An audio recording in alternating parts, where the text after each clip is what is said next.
The workshop smelled of ion fuel and welding plasma.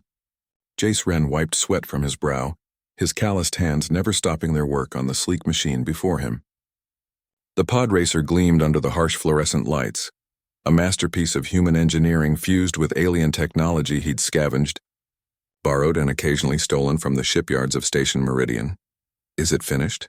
The voice was soft, hopeful, transmitted through the neural interface that gave Tallyray her only means of speech.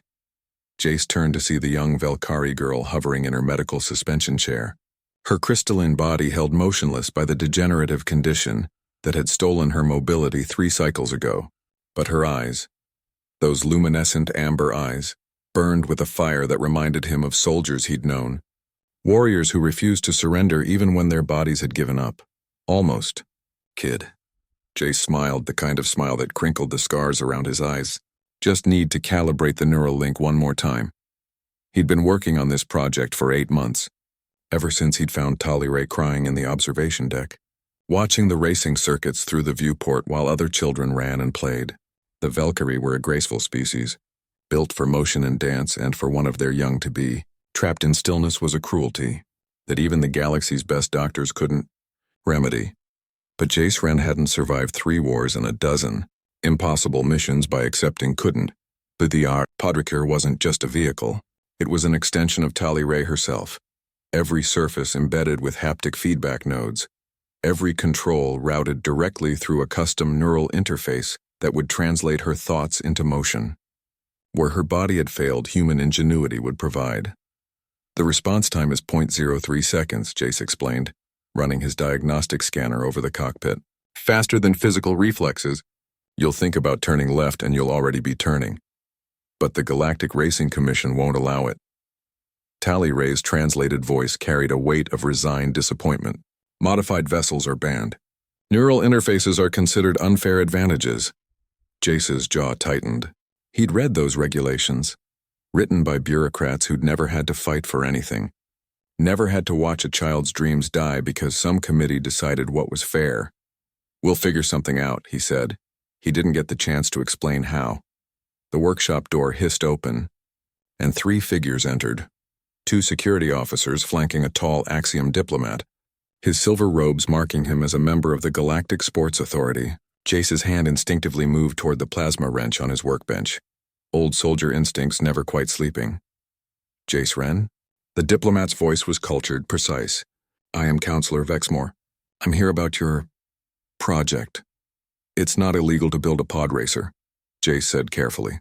"No, but attempting to circumvent GRC regulations is." Vexmore approached the vehicle, his trained eye taking in every detail. Neural interface controls, adaptive AI compensation systems, haptic feedback integration. He turned to Tallyray. "Built for someone who cannot pilot through conventional means." Tallyray's suspension chair drifted backward slightly. A gesture of fear. Jace stepped between them.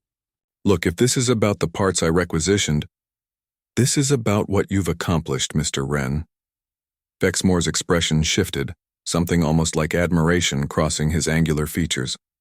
"Do you know what makes humanity so frustrating to the rest of the galaxy?" Jace said nothing, muscles tense. "You refuse to accept limitations." Vexmore walked around the Podracer slowly. "Every species encounters barriers, technological, biological, regulatory. We accept them as natural boundaries. But humans?" He laughed, a surprisingly warm sound.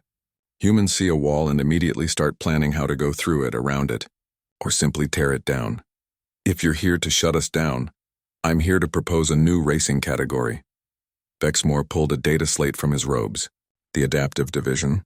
For pilots who require technological assistance to compete. Your Podracer will be the prototype."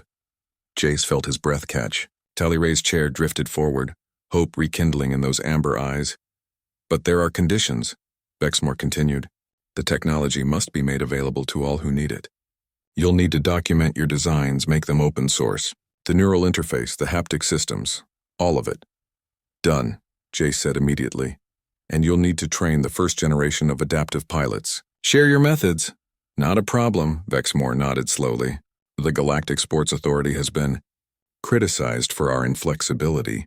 Some have called us exclusionary." He looked at Tallyray. Perhaps it took a human to show us that fair doesn't mean identical. That accommodating difference isn't weakness, it's evolution. He handed the data slate to Jace. The first adaptive division race is scheduled for 3 months from now. I suggest you start training, Miss Tallyray. As Vexmore and his security detail departed, Jace turned to find Tallyray staring at the Podracer with an expression he'd learned to recognize across a dozen alien species. Pure, undiluted joy. Ready to fly? He asked. Her response came through the neural interface, clear and strong. I've been ready my whole life. Jace Wren helped her into the cockpit, securing the neural crown around her crystalline head. As the systems initialized and Tallyray's consciousness merged with the machine, the Podracer's engines hummed to life with a sound like singing stars. Outside the workshop, other children gathered at the viewports, Velkari, humans, axioms, and a dozen other species, some in wheelchairs, some with prosthetics, some with conditions that had told them they couldn't. They watched as the Podracer lifted smoothly off the ground, banking through the workshop's testing corridor with impossible grace. Inside, Tallyray was laughing, a sound of pure freedom transmitted through every speaker. Jace watched her fly and thought about walls, about limitations, about the stubborn human refusal to accept that impossible meant anything more than difficult. In 3 months, she would race. In 3 years, there would be thousands like her competing across the galaxy. And it had started here, in a grimy workshop on Station Meridian, with a mechanic who'd learned in war that the only real disability was the failure to adapt. The Podracer completed another perfect loop, and Jace smiled. Humanity indeed.